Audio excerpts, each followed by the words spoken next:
भारतीय क्रिकेटच्या इतिहासात ज्या नावांचा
कधी काळी शाळेच्या मैदानात आपल्या फटकेबाजीनं चर्चेचा विषय बनलेला भारतीय क्रिकेटचा एक नवा तारा ठरण्याचं स्वप्न पाहणारा खेळाडू विनोद कांबळी.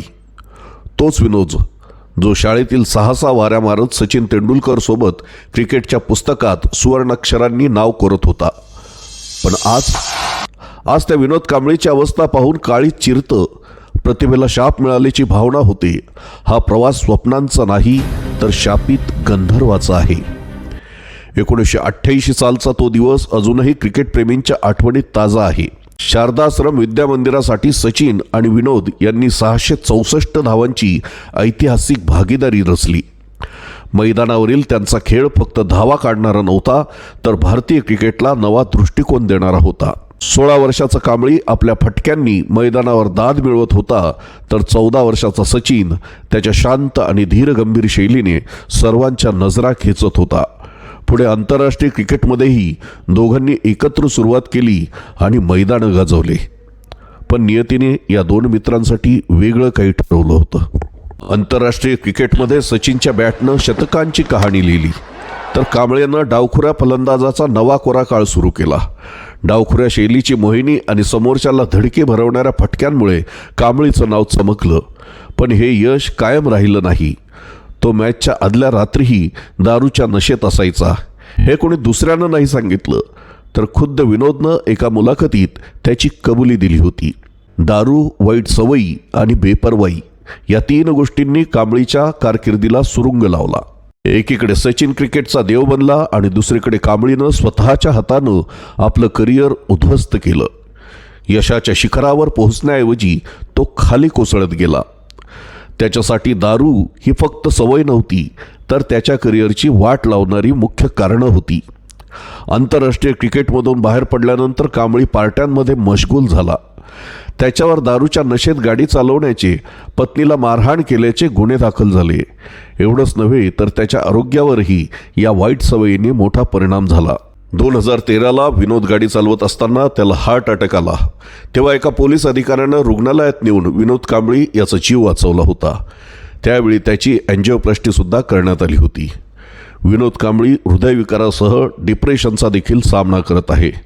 त्यामुळे अनेकदा हॉस्पिटलमध्ये त्याला जावं लागतं. सध्या तो BCCI कडून मिळणाऱ्या 30,000 रुपयांच्या पेन्शनवर जगत आहे. त्यानं मुंबई क्रिकेट असोसिएशनकडे 2 वर्षापूर्वी कोचिंगची नोकरी मागितली होती. यासाठी त्यानं दारू पिणं सोडून देईन असंही सांगितलं होतं. पण मुंबई क्रिकेट असोसिएशनला विनोदचा पूर्व इतिहास माहीत असल्यानं त्यांनी विनोदच्या या विनंतीकडे दुर्लक्ष केल्याचं दिसतं. सचिननं ठरवलं की तो क्रिकेटचा देव बनेल आणि त्यानं ते करून दाखवलं. कांबळेनंही ठरवलं असतं तर तो महान फलंदाज झाला असता, पण नाही. तो स्वतःच्या चुका सुधारू शकला नाही. विनोद कांबळी ही एक वेदनादायक कहाणी आहे, पण त्याचबरोबर ती एक धडा देणारी आहे. आयुष्यात तुमच्याकडे कितीही प्रतिभा असो, जर तुम्ही शिस्त, मेहनत आणि फोकसचा अभाव ठेवलात तर ती प्रतिभा व्यर्थ जाते. दुसरीकडे सचिन तेंडुलकरची कथा ही प्रेरणादायी आहे. शिस्त आणि त्यागाच्या जोरावर कुणीही देवत्वाला गाठू शकतं हे सचिन तेंडुलकरनं दाखवून दिलंय. आयुष्यात निर्णय तुमचाच असतो. तुम्ही सचिनसारखं कठोर परिश्रम घेऊन शिखर गाठू शकता किंवा कांबळीसारखा शापित गंधर्व बनू शकतात.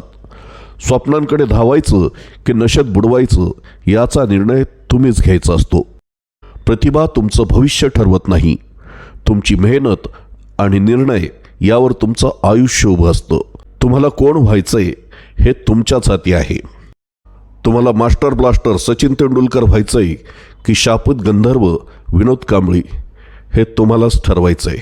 सप्रेम मराठी ब्युरो, मुंबई.